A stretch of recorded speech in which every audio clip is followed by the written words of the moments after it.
नमस्कार विद्यार्थी मित्रांनो, आज मी तुमचं सराव के सराव मध्ये मार्गदर्शक तत्वे राज्यशास्त्राचा आपण आज टॉपिक घेणार आहोत। आपण राज्यशास्त्रच बऱ्याच दिवसांपासून कंडक्ट करते मी तुमचं, तर आज आपण घेणार आहोत राज्य धोरणाची मार्गदर्शक तत्वे।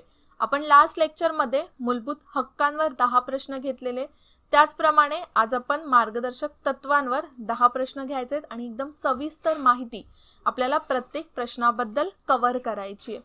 ओके, मार्गदर्शक तत्वे परीक्षेसाठी खूप महत्त्वाचे आहेत। एक्झामला आयोगाने बऱ्याच वेळा मार्गदर्शक तत्वांवर, यालाच आपण म्हणतो DPSP वर सुद्धा बऱ्याच वेळा प्रश्न विचारले गेलेत। आता ज्यांनी संयुक्त गट ब च्या बॅचला ॲडमिशन घेतलेलं आहे त्यांनी ऑलरेडी मीच तुमचे राज्यशास्त्राचे लेक्चर्स कंडक्ट केलेत, त्यांनी ते लेक्चर्स पाहिले सुद्धा असतील। आपण चांगल्या प्रकारे प्रत्येक टॉपिक त्यामध्ये कव्हर केलेला आहे। आता हे जे आपलं लेक्चर आहे ते एक रिव्हिजनच आहे, पण ज्यांनी ते लेक्चर्स पाहिले नसतील तर त्यांच्यासाठी खूपच महत्त्वाचं असणार आहे हे लेक्चर। ओके, मग बघा या लेक्चरची PDF तुम्हाला आपल्या विजन गव्हर्नमेंट जॉबच्या टेलिग्राम चॅनलवर मिळेल। तसंच तुम्ही आपले ऑडिओ लेक्चर सुद्धा इथून डाउनलोड करू शकता। त्याचप्रमाणे जे विद्यार्थी गट ब साठी प्रिपरेशन करतायत आणि ज्यांना संयुक्त गट ब च्या बॅचमध्ये ॲडमिशन घ्यायचंय तर त्यांनी अजिबात उशीर नका करू, लवकरात लवकर ॲडमिशन घ्या, कारण की संयुक्त गट ब चे सुद्धा या बॅचचे सुद्धा ॲडमिशन्स लवकरच क्लोज होणार आहेत। ओके, मग आता अजिबात वेळ न घालवता सुरुवात करूया आपण आपल्या लेक्चरला। बघूया पहिलाच प्रश्न काय आहे, खालीलपैकी कोणते वैशिष्ट्य मार्गदर्शक तत्वाचे सांगता येणार नाही। मग आता इथे जसं मूलभूत हक्कांचं काही वैशिष्ट्य आहेत त्याचप्रमाणे मार्गदर्शक तत्वांचे काही वैशिष्ट्य आहेत। ओके, मग ती वैशिष्ट्य काय आहेत, मार्गदर्शक तत्वे नक्की काय आहेत हे आपल्याला माहित असणं गरजेचं आहे, राईट। मग आता आपण म्हणजे 1 2 3 4 5 6 एवढे आपल्याला काही वैशिष्ट्य सांगितलेत, त्यांचं कोणतं वैशिष्ट्य मार्गदर्शक तत्वांचं सांगता येणार नाही ते ओळखायचंय। सकारात्मक मार्गदर्शक सकारात्मक आहेत का, तर हो, मार्गदर्शक तत्वे ही जी आहेत ती सकारात्मक स्वरूपाची आहेत। म्हणजे जे शासन आहे, जेव्हा शासन कोणत्याही प्रकारची योजना किंवा धोरण तयार करत असतं तर एक प्रकारचं पॉझिटिव्ह आदेश मार्गदर्शक तत्वांद्वारे शासनाला दिला जातो की अशा अशा प्रकारे योजना राबवल्या पाहिजेत। ओके, या गोष्टींचा विचार केला पाहिजे, हे बरोबर आहे। त्यानंतर न्याय प्रविष्ठेचा अभाव, तर हे सुद्धा बरोबर आहे, कारण की बघा जे मार्गदर्शक तत्व आहे ते मूलभूत हक्कांप्रमाणे जर नागरिकांना मिळालं नाही तर त्या विरोधात आपण न्यायालयामध्ये दाद मागायला जाऊ शकत नाहीत, त्यामुळे त्यांकडे काय आहे तर न्यायप्रविष्ठेचा अभाव आहे। ओके, त्यानंतर नैतिक अधिष्ठान, कारण की यामध्ये बऱ्याचशा गोष्टींचा जसं सामाजिक गोष्टींचा विचार केलेला आहे की कोणत्या स्तरावरची कोणती व्यक्ती प्रत्येक घटकाचा वेगळ्या प्रवाहामध्ये ते आले पाहिजेत, प्रत्येक घटकाने एकाच प्रवाहामध्ये स्वतःचा विकास केला पाहिजे, म्हणजेच इथे नैतिक अधिष्ठाने, राईट। त्यानंतर समाज कल्याणाची भूमिका, जसं मी तुम्हाला आत्ताच सांगितलं की सामाजिक विचार सुद्धा यामध्ये करण्यात आलेला आहे। त्यानंतर दीपस्तंभाची भूमिका, म्हणजेच एक प्रकारे दीपस्तंभ म्हणजेच आपण काय म्हणतो लाईट हाऊसची भूमिका करतं की नाही मार्गदर्शक तत्वे। इथे सरकारला एक प्रकारे दिशा दाखवत असतं की कोणत्या दिशेने धोरणं आखली पाहिजेत, त्यांची अंमलबजावणी कशा प्रकारे करण्यात आली पाहिजे। मग एक प्रकारे मार्गदर्शक तत्वे हे सरकारसाठी लाईट हाऊसचंच काम करतात। त्यानंतर न्यायिक पुनर्विलोकन लागू, तर इथे न्यायिक पुनर्विलोकन मार्गदर्शक तत्वांना लागू होतो का, नाही लागू होत। जर समजा एखादं मार्गदर्शक तत्व सरकारकडून त्याची अंमलबजावणी होत नाहीये तर आपण न्यायालयामध्ये दाद मागायला जाऊ शकत नाही, किंवा त्याच्यावर जर एखादा कायदा करण्यात आला तर तो कायदा मार्गदर्शक तत्वांप्रमाणे आहे की नाही हा विचार न्यायालयाकडून केला जात नाही, ते फक्त मूलभूत हक्कांच्या बाबतीतच होतं। मग इथे उत्तर काय असणार आहे आपलं, पर्याय क्रमांक 4 फक्त फ। मग बघा इथे आपण तेच बघितलंय की मार्गदर्शक तत्वे ही राज्यकारभार करण्यास मार्गदर्शक भूमिका पार पाडतात। ओके, सरकारने पालन केले नाही म्हणून आपण न्यायालयामध्ये जाऊ शकत नाही।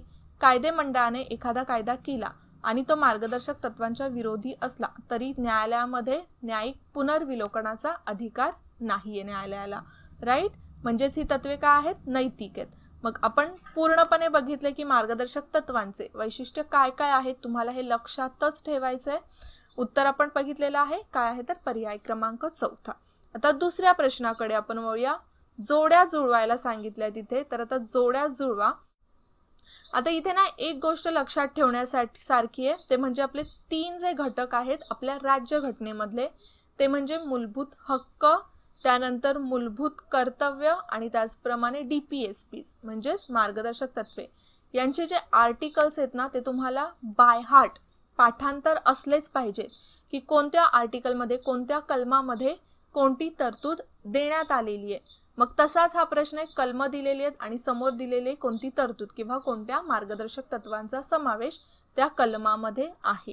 ओके, मग आता इथे कलम 43 मध्ये काय सांगितलेलं आहे आपल्याला, तर कलम 43 म्हणतं की सगळ्या कामगारांना उपजीविकेला आवश्यक मोबदला, म्हणजे जे सगळे कामगार आहेत त्यांना उपजीविकेसाठी एक चांगला मोबदला मिळाला पाहिजे, त्यांचं जीवनमान तसंच सामाजिक आणि सांस्कृतिक संधी याची शाश्वती आपल्या शासनाने प्रत्येक कामगाराला दिली पाहिजे.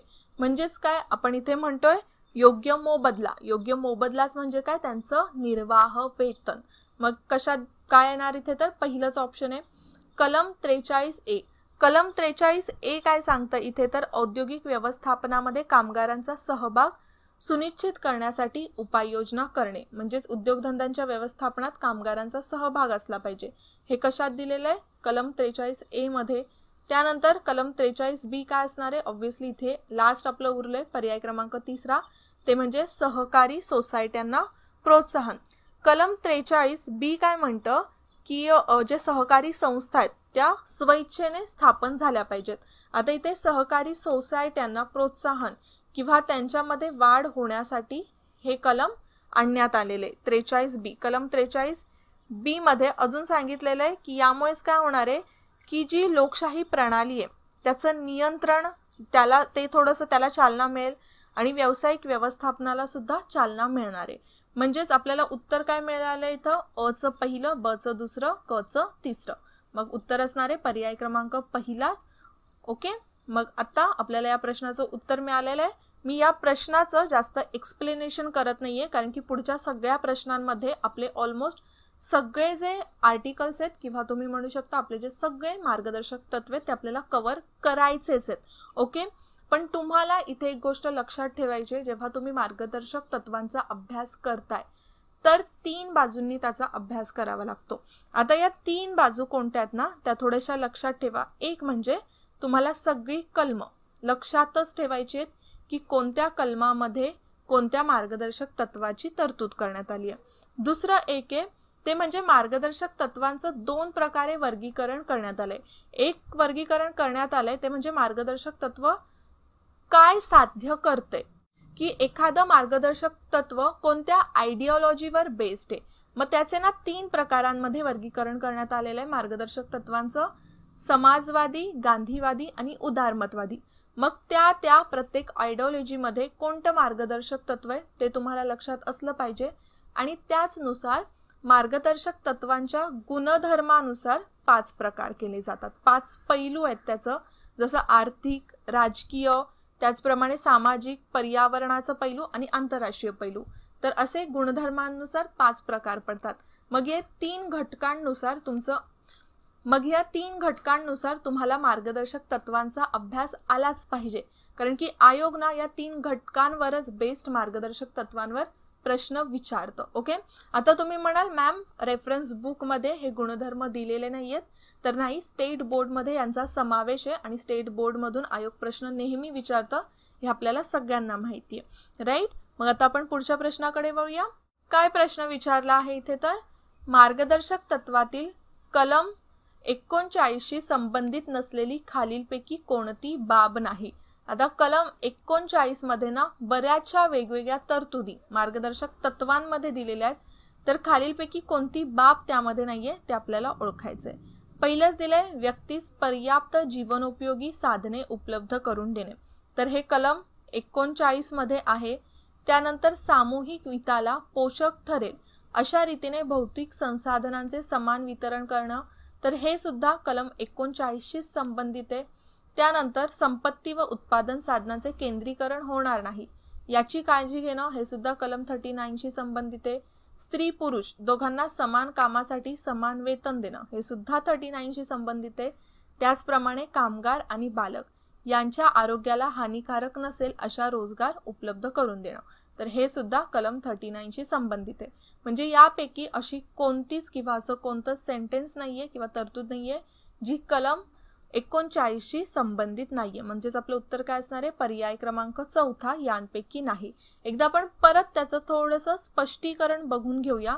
एक म्हणजे बघा, व्यक्तीला पर्याप्त जीवनोपयोगी साधन म्हणजेच काय की व्यक्तीला त्याचं जीवनमान सुधारण्यासाठी जेवढ्या साधनांची गरज आहे ते उपलब्ध करून देण्याची जबाबदारी शासनावर आहे. ओके. तसंच पूर्ण समाजाला पोषक ठरेल अशा भौतिक साधनांचं समान वितरण झालं पाहिजे किंवा तुम्ही इथे म्हणू शकता न्याय वितरण झालं पाहिजे. न्याय वितरण म्हणजे काय? योग्य रीतीने वितरण झालं पाहिजे. जे डिस्ट्रीब्युशन आहे ते असं नाही झालं पाहिजे की जी आपली संपत्ती आहे देशाची ती कोणत्या तरी एका किंवा काही स्पेसिफिक लोकांकडेच साठवलेली आहे. जर आता आपण एक सिनॅरिओ बघितला ना आपल्याकडे, तर आपल्याकडे तेच थोडंफार दिसून येतं. पण बरेचसे प्रयत्न या गोष्टीसाठी सुद्धा आपल्या शासनाकडून वेगवेगळ्या योजना राबवल्या जातात. तसंच जे आपलं उत्पादन साधनांचं ते केंद्रीकरण होणार नाही याची काळजी घेतली पाहिजे. स्त्री आणि पुरुष दोघांना सुद्धा समान कामासाठी समान वेतन मिळालं पाहिजे. आता ही गोष्ट तर आपल्याला सरकारी कार्यालयांमध्ये दिसून येते, पण बरीचशी अशी ठिकाणं आहेत की ज्या ठिकाणी अशा प्रकारची सिच्युएशन आपल्याला दिसून येत नाही. समान कामासाठी समान वेतन मिळत नाही. एकच काम असतं पण तिथेच पुरुषांना जास्त सॅलरी असते आणि स्त्रियांना कमी सॅलरी असते. ओके. आणि त्याचप्रमाणे जिथे रोजगार असणारे कामगार आणि बालकांसाठी तर तिथे आरोग्याला हानिकारक नसेल असं रोजगार उपलब्ध करून द्यायचे. तर या सगळ्या गोष्टी कलम 39 मध्ये येतात, या लक्षात ठेवायच्याच आहेत. नंतर पुढचा प्रश्न आहे 86व्या घटनादुरुस्तीबाबत चुकीचे विधान कोणते? आता इथे जी 86वी घटनादुरुस्ती आहे ती खूप महत्वाची आहे. या घटनादुरुस्तीने बरेचसे चेंजेस करण्यात आलेले. ही घटनादुरुस्ती कधी करण्यात आली आहे ते थोडंसं लक्षात ठेवा, 2002 मध्ये. आता या घटनादुरुस्तीबद्दल चुकीचं विधान कोणतं आहे ना ते ओळखायला सांगितले. पहिलं अविधान दिलंय, ही दुरुस्ती शिक्षणाबाबत होती. तर हो, ही दुरुस्ती जी आहे ती शिक्षणाबाबतच होती. ही अमेंडमेंट 3 प्रकारच्या दुरुस्त्या यामध्ये करण्यात आलेलं. एक मूलभूत कर्तव्यांमध्ये, एक मूलभूत हक्कांमध्ये. मूलभूत हक्कांने कलम 21A नवीन ऍड करण्यात आलेलं. त्यानंतर मूलभूत कर्तव्यांमध्ये जे 11वं मूलभूत कर्तव्य आहे ते नवीन ऍड करण्यात आलेलं. आणि त्याचप्रमाणे मार्गदर्शक तत्वांमधलं जे कलम 45 आहे त्यामध्ये दुरुस्ती करण्यात आलेली. ओके. तर हे 3 प्रकारे घटनादुरुस्ती ही करण्यात आली होती. ब विधान दिलंय, या दुरुस्तीने कलम 45 मधील विषयात बदल केला गेला. तर हे विधान बरोबर आहे. या दुरुस्तीने कलम 45 मध्येच बदल करण्यात आला. त्यानंतर कलम 45 नुसार शिक्षणास मूलभूत हक्काचा दर्जा देण्यात आला. आता हे विधान त्यांना चुकीचं आहे, लगेच लक्षात आलं पाहिजे. एक तर कलम 45 मूलभूत हक्कांमध्ये येत नाही. मूलभूत हक्क तर फक्त कलम 35 पर्यंत आहे, राईट. आणि शिक्षणाचा जो मूलभूत अधिकार आहे तो कलम 21A ने देण्यात आलेला. कलम 21A नवीन ऍड करण्यात आलेलं की 6 ते 14 वर्ष वयोगटातील मुला मुलींना मोफत आणि सक्तीचे शिक्षण देण्यात येईल. ओके. त्यानंतर दिलं यावेळी वाजपेयींचे सरकार होते. आता हे सुद्धा लक्षात असलं पाहिजे आपल्याला की 2002 मध्ये कोणाचं सरकार होतं? वाजपेयींचं, म्हणजेच अटल बिहारी वाजपेयी हेच पंतप्रधान होते. आणि मग पुढे जाऊन 2004 मध्ये हे बदल झालं आणि काँग्रेसचं सरकार आलं होतं. पंतप्रधान कोण बनले होते त्यावेळेला? तर मनमोहन सिंग, राईट. मग आता ह्याचं थोडंसं एक्सप्लेनेशन बघून घ्या. 2002 मध्ये 86वी घटनादुरुस्ती करण्यात आलेली. यावेळेला तिसऱ्यांदा पंतप्रधान झाले होते अटल बिहारी वाजपेयी आणि त्यांनी मंत्रिमंडळाने त्यांच्या बरेचसे महत्त्वपूर्ण निर्णय घेतले होते. जसं 1998 मध्ये तुम्हाला माहिती असेल की पोखरण येथे अणुचाचणी सुद्धा झालेली. तर ही कोणाच्या काळात झालेली? अटल बिहारी वाजपेयी यांच्याच काळात झालेली. आणि तसंच या शिक्षणाविषयक दुरुस्तीने 6 ते 14 वयोगटातील मुलांच्या हक्कास मूलभूत हक्कांचा दर्जा देण्यात आलेला.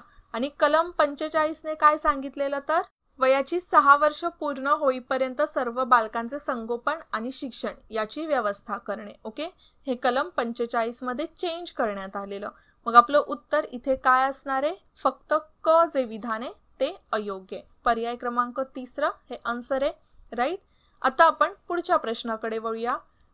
पुढचा प्रश्न दिलाय आपल्याला, ते म्हणजे भारतीय संविधानाच्या मार्गदर्शक तत्वात 42व्या घटनादुरुस्तीने खालीलपैकी कोणकोणत्या कलमात बदल केलेला आहे. आता इथे ना घटनादुरुस्तीबाबत ना एक गोष्ट तुम्हाला, छोटीशी गोष्ट सांगते, तुम्ही ती पद्धत करू शकता. जेव्हा एखादा तुम्ही टॉपिक करता, समजा मूलभूत हक्क करताय, मूलभूत कर्तव्य करताय, किंवा आता आपण मार्गदर्शक तत्वे करतोय, तर घटनादुरुस्ती होताना फक्त तो टॉपिकच लक्षात ठेवा. जशी आता आपण इथे 42व्या घटनादुरुस्तीचा विचार करतोय, राईट. मग फक्त एवढं लक्षात ठेवा की 42वी घटनादुरुस्ती तो टॉपिक करताना, ओके, फक्त. तर ती 42वी घटनादुरुस्ती ही मार्गदर्शक तत्वांसाठीच झालेली आहे. मग त्यानुसार मार्गदर्शक तत्वांमध्ये कोणकोणते बदल करण्यात आलेत. एक एक्झाम्पल आपण घेऊ शकतो, एक विचार करू शकतो की मार्गदर्शक तत्वांमध्ये कोणकोणत्या घटनादुरुस्त्या झालेल्या आहेत, एकूण किती घटनादुरुस्त्या झालेल्या आहेत, असा प्रश्न आपण स्वतःला एक विचारला पाहिजे. मग त्यामध्ये एक झालेली आहे 1976ची 42वी घटनादुरुस्ती. त्यानंतर 1978च्या 44व्या घटनादुरुस्तीने सुद्धा मार्गदर्शक तत्वांमध्ये काही बदल करण्यात आलेले. त्यानंतर डिरेक्टली झाली ती म्हणजे 2002ची 86वी घटनादुरुस्ती, जी आत्ताच आपण पाहिलेली. आणि लास्ट आत्तापर्यंतची ती म्हणजे 97वी घटनादुरुस्ती, जी झालेली 2011 मध्ये. त्यानंतर तरी मार्गदर्शक तत्वांमध्ये काहीच बदल करण्यात आलेला आहे. मग या 4 घटनादुरुस्तीने काय काय चेंजेस करण्यात आलेले आहेत ना, ते तुमच्या लक्षात असलेच पाहिजे. आता इथे आपल्याला प्रश्न विचारलेला आहे, ते म्हणजे 42व्या घटनादुरुस्तीचा. मग 42व्या घटनादुरुस्तीने कोणकोणत्या कलमामध्ये बदल करण्यात आलेले. 39 क मध्ये आलेला का, तर नाही, 39 क मध्ये बदल करण्यात नव्हता आला. जर आपण बघितलं तर 39 क किंवा तुम्ही ते 39 सी म्हणू शकता, ते आहे आर्थिक व्यवस्थेमध्ये जे संपत्ती आणि उत्पादनाची साधनं यांचं केंद्रीकरण होऊ नये असं दिलेलं आहे. पण हे जे मार्गदर्शक तत्व आहे ते ऑलरेडी आधीपासूनच आपल्या संविधानामध्ये आहे. त्यानंतर 39 अ, तर आता 39 अ हे कशाशी संबंधित आहे, तर समान न्याय आणि कायदेविषयक मोफत सहाय्य. म्हणजेच जे आर्थिक किंवा अन्य निसमर्थांमुळे कोणत्या नागरिकाला जर न्याय मिळण्याची संधी नाकारली जात असेल, तर ती नाकारली जाऊ नये म्हणून मोफत कायदेविषयक सहाय्य 39 अ ने दिले जाईल. तेच आपण इथे बघतोय 39 अ, सर्व व्यक्तींना समान न्यायाची हमी आणि गरिबांना मोफत कायदेविषयक सहाय्य. तर हे तर आहे 42व्या घटनादुरुस्तीने बरोबर आहे. त्यानंतर 43 अ. आता 43 अ काय सांगतं आपल्याला, ते म्हणजे कोणत्याही उद्योगात किंवा संघटनांमध्ये त्यांच्या व्यवस्थापनांमध्ये कामगारांना सहभागी होता यावं. तर यासाठी कामगारांचा सहभाग 43 अ मध्ये दिलेला आहे. कामगारांचा व्यवस्थापनामध्ये सहभाग, म्हणजेच हे सुद्धा 42व्या घटनादुरुस्तीने योग्य आहे. म्हणजे 42व्या घटनादुरुस्तीने 43 अ ऍड करण्यात आलेले आहे. त्यानंतर 48 अ. 48 अ काय म्हणतं, तर वने व वन्यजीवांच्या संवर्धनासाठी पर्यावरणाचं संरक्षण आणि सुधारणा करणं. तर हे सुद्धा 48 अ जे कलम आहे ते 42व्या घटनादुरुस्तीने ऍड करण्यात आलेलं. त्यानंतर दिले 38(2). आता 38(2) जे आहे ते आहे राज्य हे उत्पन्नाची विषमता किमान पातळीवर, म्हणजेच जी विषमता आहे दर्जामध्ये, सुविधेमध्ये, ती विषमता कमी करण्याकडे लक्ष देईल. आता हे जे 38(2) आहे ना, ते 44व्या घटनादुरुस्तीने ऍड करण्यात आलेलं, हे माहिती असलं पाहिजे तुम्हाला. मग हे सुद्धा चुकीचं आहे. त्यानंतर दिले कलम 45. तर कलम 45 तर 86व्या घटनादुरुस्तीने होतं, आत्ताच आपण बघितलं, यामध्ये बदल करण्यात आलेलं. मग इथे कोणकोणते नाहीये, अ, ई आणि फ. उत्तर असणारे आपला पर्याय क्रमांक 3.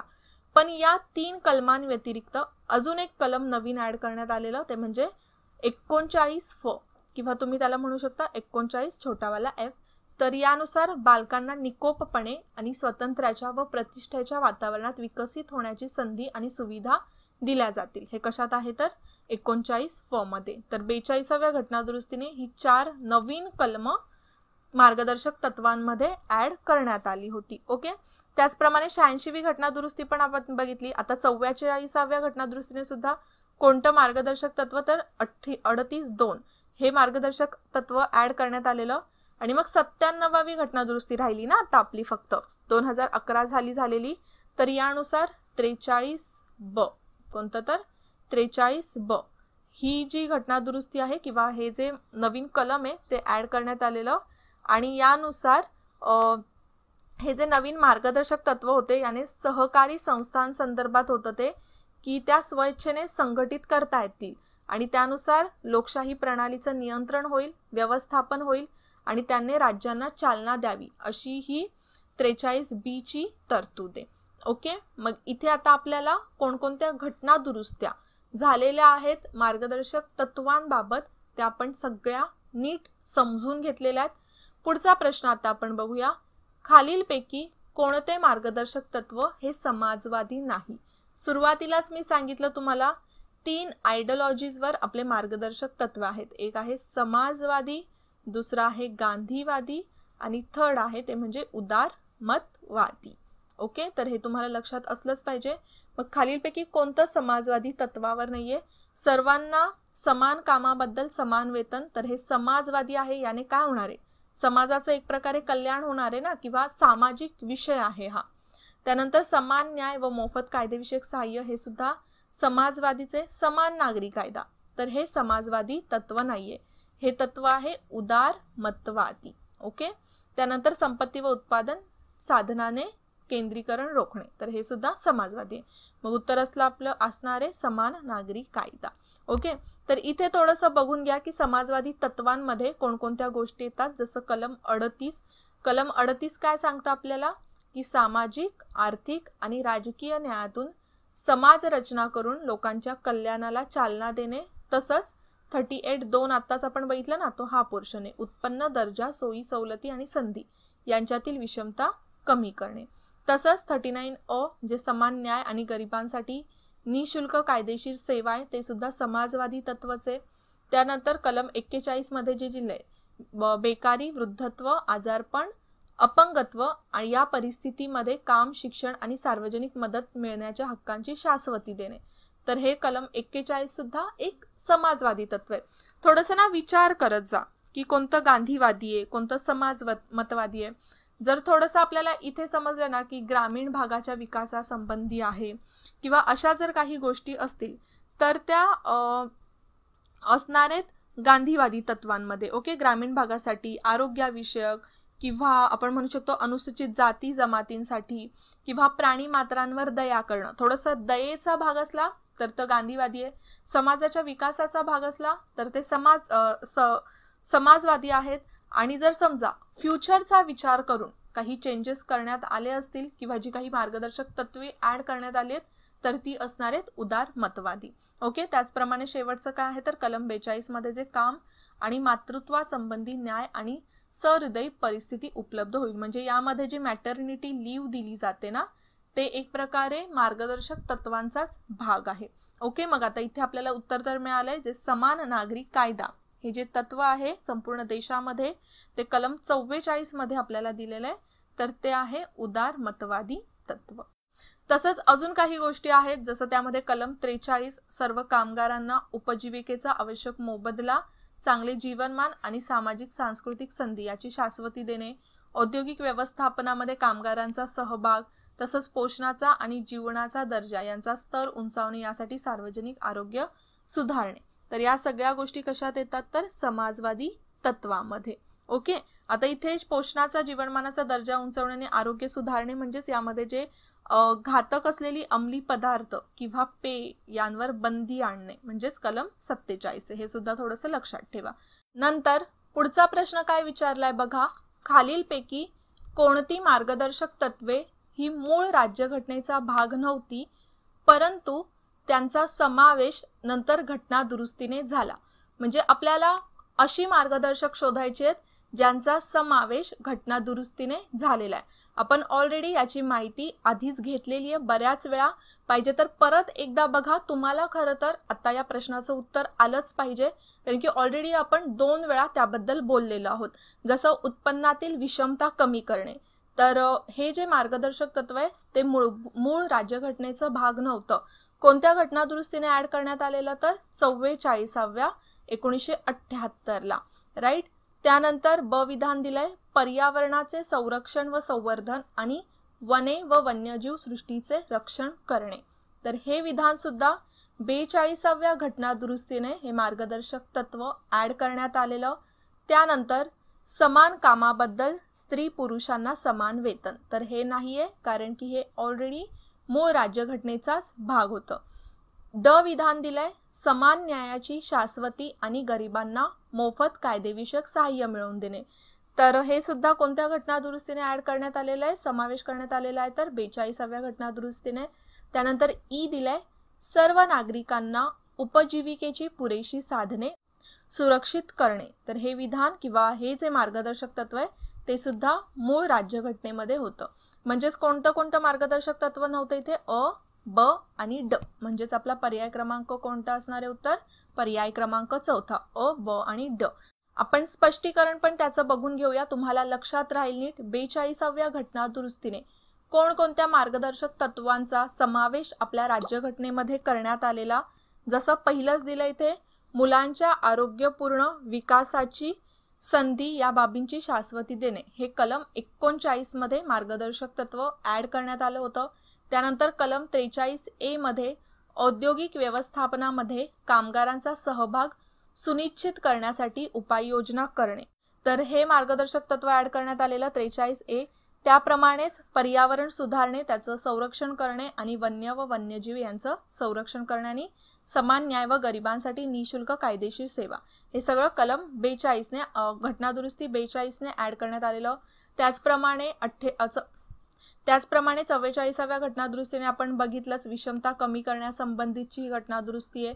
86व्या घटनादुरुस्तीने लहान मुलांच्या म्हणजेच वयाची 6 वर्ष पूर्ण होईपर्यंत राज्य बाल संगोपनाची आणि शिक्षणाची व्यवस्था बघेल, हे 2002 मध्ये मार्गदर्शक तत्व ऍड करण्यात आलेलं. आणि 57व्या घटनादुरुस्ती कशाशी संबंधित होती, तर सहकारी संस्थांशी. ओके, प्रश्न दिलाय, खालीलपैकी योग्य विधाने निवडा. अविधान दिले, त्यामध्ये राज्य धोरणाची मार्गदर्शक तत्वे घटनेच्या भाग 3 मध्ये कलम 37 ते कलम 51 मध्ये दिलेली आहेत. आता हे सेंटेन्स तर इथे चुकीचंच आहे हे विधान. का? कारण की मार्गदर्शक तत्वांचा समावेश भाग 3 मध्ये आहे का? नाही, भाग 4 मध्ये. आणि कलम पण इथे चुकीचे दिलेली आहेत. कलम 36 ते कलम 51 मध्ये मार्गदर्शक तत्वांबद्दल आपल्या राज्यघटनेमध्ये सगळ्या तरतुदी दिलेल्या आहेत. आणि तसंच जर आपण मेनली बघायला गेलं ना, तर मार्गदर्शक तत्वे जी आहेत एक्झॅक्टली, तर ती कलम 38 ते कलम 51 मध्ये दिलेली आहेत. आता कलम 36 आणि मग कलम 37 काय आहे बरं? कलम 36 मध्ये जी व्याख्या आहे राज्य संस्थेची, ती व्याख्या दिलेली आहे. जसं कलम 12 मध्ये राज्य संस्थेची व्याख्या दिलेली आहे ना, जेव्हा आपण मूलभूत हक्कांचा अभ्यास केला होता की राज्य संस्था कशाला म्हटलं जातं, तर त्याची व्याख्या दिली आहे. आणि कलम 37 मध्ये काय दिलेलं आहे की ही जी सगळी तत्वे आहेत, मार्गदर्शक तत्वे, यांच्या अंमलबजावणी संबंधीची जी तरतूद आहे ती दिलेली आहे कलम 37 मध्ये. ओके, ब विधान काय दिलंय पुढे बघा, तर मार्गदर्शक तत्वे आयर्लंडच्या घटनेवरून स्वीकारलेली आहेत. तर हे विधान बरोबर आहे. आपण मार्गदर्शक तत्वांचा स्वीकार हा आयर्लंडच्या म्हणजेच आयरिश घटनेवरून घेतलेला आहे. आयर्लंडच्या घटना कधीची आहे, तर 1937 मध्ये. आणि आयरिश घटनेमध्ये ऍक्च्युअली हे जे मार्गदर्शक तत्व आहेत ना, ते स्पॅनिश घटनेवरून घेतलेले आहेत. पण आपण स्पॅनिश घटनेवरून नाही घेतलेत, आपण जी 1937 ची आयरिश घटना आहे त्यातूनच ही मार्गदर्शक तत्वे स्वीकारलेली आहेत. आता इथे ही जी मार्गदर्शक तत्वे आपण कुठून घेतली आहेत हे तुम्हाला माहिती असणं गरजेचं आहे. जसं आपण मूलभूत हक्कांचा कोणत्या घटनेवरून स्वीकार केलेला आहे, मूलभूत कर्तव्यांचा समावेश करण्यासाठी आपण कोणत्या घटनेचा अभ्यास केलेला आहे, या सगळ्या गोष्टी तुम्हाला माहिती असणं गरजेचंच आहे. आता तुमच्यासाठी यातूनच हा प्रश्न आहे की मूलभूत हक्कांचा समावेश किंवा मूलभूत हक्कांच्या ज्या तत्वांचा स्वीकार आहे आपण कोणत्या देशाच्या राज्यघटनेवरून केलेला आहे, ते नक्की याचं उत्तर मला कमेंटमध्ये सांगा. इनफॅक्ट याची माहिती आपण लास्ट जे सराव घेतलेला लेक्चर त्यामध्येच घेतली होती. त्यानंतर क विधान दिले, देशाच्या शासन व्यवहारासाठी मार्गदर्शक तत्वे कायदे करताना लागू करावीत, असे कलम 37 मध्ये सांगितले. तर हे विधान बरोबर आहे. जसं मी तुम्हाला मगाशीच सांगितलं की कलम 36 आणि कलम 37 हे कशाशी संबंधित आहेत. मग आता इथे काय सांगितलेलं आहे आपल्याला, तर योग्य विधाने ओळखायची आहेत. मग योग्य विधान कोणतं आहे? पर्याय क्रमांक दुसरा, ब आणि क. ओके, तर ही सगळी माहिती आता आपण ऑलरेडी बघितलेली आहे एक्सप्लेनेशन मध्ये, तर परत बघायची काही गरज नाहीये, तुम्ही फक्त नोट डाऊन करून घेऊ शकता. पुढचा प्रश्न आता आपण बघूया. आता हा प्रश्न काय दिलेला आहे, खालीलपैकी अयोग्य विधाने निवडा. इथे अयोग्य विधान म्हणजे चुकीचं विधान आपल्याला निवडायचंय। हा प्रश्न खूपच महत्वाचा आहे, थोडंसं लक्ष देऊन बघा। अविधान काय दिलेलं इथे आपल्याला, तर राज्य धोरणाच्या मार्गदर्शक तत्वांचे त्यांच्या गुणधर्मानुसार साधारणतः 5 प्रकारांमध्ये वर्गीकरण केले जाते। आता इथे काय विचारलंय किंवा काय सेंटेन्स मध्ये दिलंय की गुणधर्मानुसार कसं वर्गीकरण केलं जातं। लेक्चरच्या सुरुवातीलाच मी तुम्हाला एक गोष्ट एक्सप्लेन केली होती, मार्गदर्शक तत्वांचं जे वर्गीकरण आहे ना ते 2 प्रकारे केलं जातं। एक आहे जे आयडियोलॉजी बेस्ड आहे आणि दुसरं आहे ते गुणधर्मावर आहे। तर गुणधर्मानुसार 5 प्रकारांमध्ये राज्य धोरणाच्या मार्गदर्शक तत्वांचं विभाजन केलं जातं। जसं त्यामध्ये सामाजिक तत्वे, आर्थिक पैलूंवर आधारित तत्वे आहेत, राजकीय पैलूंवर आधारित तत्वे, पर्यावरण विषयक आणि आंतरराष्ट्रीय। आता ही जी तत्वे आहेत ना तुम्ही पाठांतर नाही केली तरी सुद्धा चालेल, तुम्ही एक लॉजिक लावून समजू शकता। सामाजिक तत्व कोणतं असू शकतं, आर्थिक तत्व कोणतं असू शकतं। जिथे पैसा, संपत्ती हा मुद्दा येतो तिथे काय असणार आहे, ते आर्थिक तत्व असणार आहेत आणि आर्थिक तत्वांमध्ये भरपूर असे मार्गदर्शक तत्वांचा समावेश होतो। सामाजिक तत्व म्हणजे एखाद्या घटकाचा, एखाद्या भागाचा विकास करण्यासाठी जर मार्गदर्शक तत्व असेल तर ते सामाजिक तत्व असणार आहे। ओके, राजकीय म्हणजेच एक्झॅक्टली राजकारणाशी रिलेटेड जे तत्व असतील, कायद्याशी रिलेटेड आपण म्हणू शकतो, कायदा किंवा अधिकार यांच्याशी रिलेटेड जर कोणतं तत्व असेल तर ते असणारे राजकीय। पर्यावरण विषयक तर एकदम सिंपल, पर्यावरणाशी संबंधित पर्यावरण विषयक। आंतरराष्ट्रीय म्हणजे इंटरनॅशनल रिलेशनशी संबंधित जे मार्गदर्शक तत्व असणारे ते आंतरराष्ट्रीय पैलू असणारे मार्गदर्शक तत्व असणारे।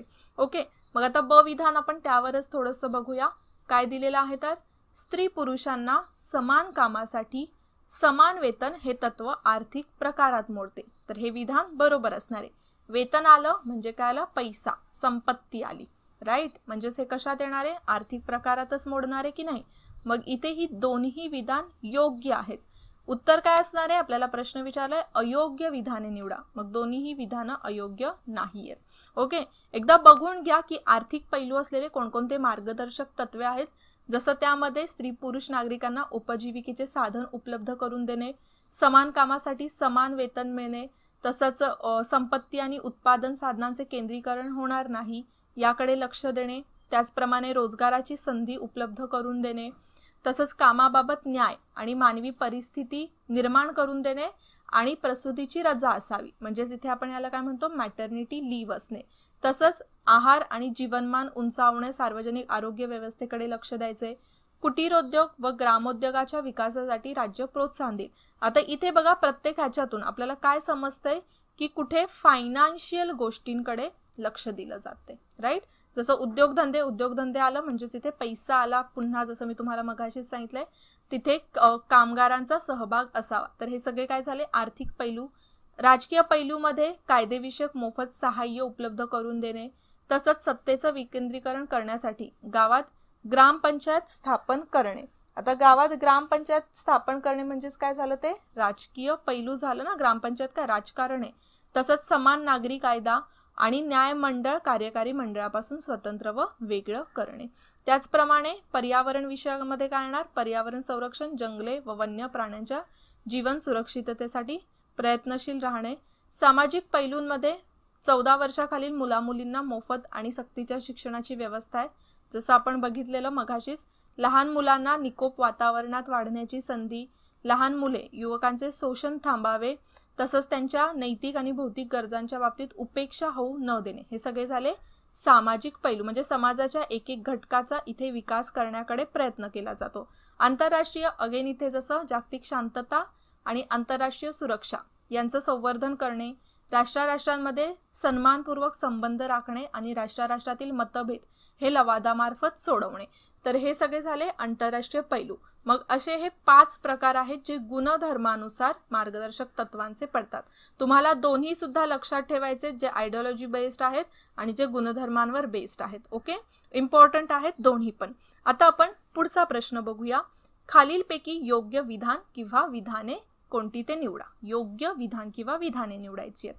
पहिलं दिलंय, मार्गदर्शक तत्वे ही अंमलबजावणी योग्य असून सरकारवर ती अंमलात आणण्यासाठी दबाव आणला जाऊ शकतो। आता इथे ना हे विधान अर्ध बरोबर आहे आणि अर्ध चुकीचं आहे, मग जरी विधान अर्ध बरोबर असेल पण अर्ध चुकीचं असेल तर ते विधान काय असणार आहे? चुकीचं आहे. चुकीचं विधान कोणतं आहे की मार्गदर्शक तत्वे ही अंमलबजावणी योग्य असतात. अंमलबजावणी योग्य असतात का? नसतात. कोणतंही बंधन नसतं सरकारवरती अंमलबजावणी करण्याचं. आता ते का मी सांगते तुम्हाला. सरकारवरती अंमलात आणण्यासाठी दबाव आणला जाऊ शकतो. मार्गदर्शक तत्व अंमलात आणण्यासाठी दबाव आणला जाऊ शकतो, जसं उपोषण करून, मोर्चे काढून, वेगवेगळ्या गोष्टी करून, राईट, आंदोलनं करून वगैरे सरकारवर बऱ्याच वेळा दबाव आणला जातो समाज घटकांकडून. पण इथे न्यायालयाची कोणती बाजू आहे का की अंमलबजावणी झाली नाही तर आपण मार्गदर्शक तत्वांसाठी न्यायालयात दाद मागायला जाऊ शकतो का? नाही. मूलभूत हक्कांसाठी जाऊ शकतो, राईट, पण इथे जाऊ नाही शकत, म्हणजेच हे विधान चुकीचे. नंतर दिले मूलभूत हक्कांप्रमाणेच मार्गदर्शक तत्वे आणीबाणीच्या काळात स्थगित केली जाऊ शकतात. तर हे विधान सुद्धा चुकीचे. मूलभूत हक्क म्हणजेच मूलभूत हक्कामध्ये कलम 19 जे आहे ते पूर्णपणे निलंबित होतं. आपल्याला कलम 19 नुसार 6 मूलभूत स्वातंत्र्य मिळालेली आहेत की नाही, तर ती सगळी नष्ट होतात, निलंबित होतात.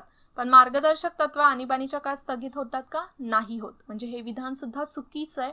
त्यानंतर मूलभूत हक्कांचे स्वरूप हे नकारात्मक स्वरूपाचे आहे तर मार्गदर्शक तत्वे ही सकारात्मक आहेत. आपण ऑलरेडी हे सेंटेन्स आपल्या पहिल्याच प्रश्नामध्ये बघितलेलं आहे. मूलभूत हक्कांचं स्वरूप नकारात्मक आहे का? तर हो, मूलभूत हक्कांचं स्वरूप नकारात्मक आहे. नकारात्मक म्हणजेच कशा पद्धतीचं? बऱ्याचशा गोष्टी करण्यापासून शासनाला तिथे थांबवलं जातंय, म्हणजेच ती काय झाली? नकारात्मक, की अशी गोष्ट केली नाही पाहिजे, भेदभाव केला नाही पाहिजे, राईट. तर हे काय झाले? नकारात्मक स्वरूपाचे मूलभूत हक्क. पण मार्गदर्शक तत्वे हे सकारात्मक आहेत. शासनामध्ये कोणतंही सरकार असो, तुम्ही या म्हणजे मूलभूत मार्गदर्शक तत्वांचा एक गायडन्स म्हणून उपयोग करून त्यानुसार धोरणे आखू शकता, त्यानुसार योजना राबवू शकता, राईट. म्हणजेच इथे उत्तर काय असणार आहे? आपलं योग्य विधान आहे विधान क, म्हणजेच पर्याय क्रमांक पहिला हे आपलं उत्तर असणार आहे, राईट. मग आता इथे तेच दिलं आहे स्पष्टीकरण जे मी तुम्हाला सांगितलं. मूलभूत हक्कांचं स्वरूप हे नकारात्मक स्वरूपाचं आहे तर मार्गदर्शक तत्वे सकारात्मक आहेत. मूलभूत हक्कांवर मर्यादा आहेत, हे इथे पॉइंट खूप महत्वाचं आहे. मूलभूत हक्क अमर्यादित नाहीयेत. अमर्यादित नाहीयेत म्हणजेच काय? की आपल्याला जेव्हा कोणताही मूलभूत हक्क दिलं जातं ना तर त्यावर काही अपवाद सुद्धा येतात. आता जसं आपल्याला हक्क आहे भाषण करण्याचं स्वातंत्र्य दिलेलं आहे, पण तिथेच शासन भाषण करण्याच्या स्वातंत्र्यावर बंधन आणू शकते जर त्या भाषणामुळे आपल्या देशाचं अखंडत्व तसंच सार्वभौमत्व धोक्यात येत असेल, संरक्षणाचा देशाचा प्रश्न असेल आणि देशद्रोही जर आपण भाषण करत असू तर ते योग्य असणार आहे का? नाही. तर तिथे बंधनं येणार आहेत. म्हणजेच मूलभूत हक्कांवर मर्यादा आहेत पण मार्गदर्शक तत्व ही अमर्यादित आहेत, त्यांच्यावर कोणत्याही प्रकारच्या मर्यादा नाहीत. त्याचप्रमाणे मूलभूत हक्कांप्रमाणे मार्गदर्शक तत्व आणीबाणीच्या काळात स्थगित केली जाऊ शकत नाहीत. ओके. आणि तसंच मूलभूत हक्क आणि मार्गदर्शक तत्वांच्या बाबतीत एक गोष्ट अजून लक्षात ठेवू शकता, ते म्हणजे मूलभूत हक्कांचा उद्देश काय आहे बरं? मूलभूत हक्कांचा महत्त्वाचा उद्देश ते म्हणजे राजकीय लोकशाही प्रस्थापित करणं. पण तिथेच मार्गदर्शक तत्वांमुळे समाजाचा विकास होतोय, म्हणजेच इथे आर्थिक आणि सामाजिक लोकशाही प्रस्थापित होते. कशामुळे? तर मार्गदर्शक तत्वांमुळे. ओके. त्यामुळे तुम्हाला मूलभूत हक्कांचा आणि मार्गदर्शक तत्वांमध्ये एक्झॅक्टली काय डिफरन्स आहे ते माहीत असणं खूप गरजेचं आहे. ओके. मग आता अशा प्रकारे आपण 10 पूर्ण जे प्रश्न आहेत ते कव्हर केलेले आहेत. पूर्ण लेक्चरमध्ये आपण ऑलमोस्ट राज्य धोरणाच्या मार्गदर्शक तत्वांचा पूर्णपणे अभ्यास केलेला आहे. एकही पॉइंट आपला तसा इथे सुटलेला नाहीये. ओके. तरी सुद्धा जर तुम्हाला काही डाऊट्स असतील तर नक्की कमेंटमध्ये तुम्ही विचारू शकता. तुमच्या प्रत्येक डाऊटला आन्सर करण्याचा प्रयत्न आम्ही करूच. ओके. मग आता आजच्या लेक्चरमध्ये आपण इथेच थांबूया. पुन्हा भेटूया अशाच एखाद्या इंटरेस्टिंग टॉपिक सकट. तोपर्यंत जय हिंद, जय महाराष्ट्र आणि थँक्यू. स्टडी स्मार्ट विद्यार्थ्यांसाठी स्मार्ट लर्निंग प्लॅटफॉर्म तुमच्यासारख्या हजारो तरुणांना, गृहिणींना व जॉब करणाऱ्यांना सरकारी नोकरीच्या तयारीसाठी मार्गदर्शन करत आहे. तुम्ही व्हिजन स्टडीच्या सेवेचा लाभ कुठूनही आणि कधीही घेऊ शकता, ज्यामुळे तुमचा शहरात येऊन राहण्यासाठीचा पैसा आणि वेळ दोन्हीही वाचेल. म्हणूनच वेळ न वाया घालवता आजच प्रवेश घ्या आणि तुमच्या स्वप्नातील सरकारी नोकरीच्या एक पाऊल जवळ जा, तेही अगदी माफक दरामध्ये. तर वाट कशाची पाहताय? एक उज्ज्वल भविष्य तुमच्या समोर आहे. आम्ही प्रवेश घेतलाय, तुम्हीही घ्या. अधिक माहितीसाठी आजच भेट द्या. Visit www.visionstudy.in. हो, स्वप्न पूर्ण होतात.